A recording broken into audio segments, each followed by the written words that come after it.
তুমি কি ভাবতে পারো কেউ 18 বছর ধরে একটুও ঘুমোয়নি, তবুও সে সুস্থ?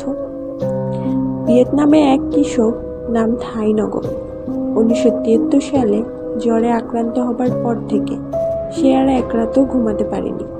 হ্যাঁ, ঠিক শুনেছ, সে প্রতিদিন চাষের কাজ করে, পরিবারের দায়িত্ব সামলায়, কিন্তু একটুও বিশ্রাম নেয় না।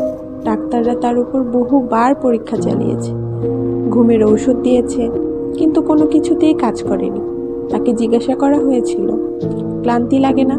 সে হেসে বলেছিল, আমার শরীর তো ক্লান্ত হয় না। বিজ্ঞান এখনও এই ঘটনার ব্যাখ্যা করতে পারেনি। তাহলে কি আমাদের ঘুম ছাড়াও বেঁচে থাকা সম্ভব? তুমি হলে কেমন হতো? এক রাত না ঘুমিয়ে থাকতে পারতে? কমেন্টে জানাও। এরকম আজব কাহিনী পেতে চ্যানেলটি সাবস্ক্রাইব করতে ভুলবে না। আগামী ভিডিওতে দেখা হবে আরও এক অদ্ভুত সত্যি ঘটনা নিয়ে।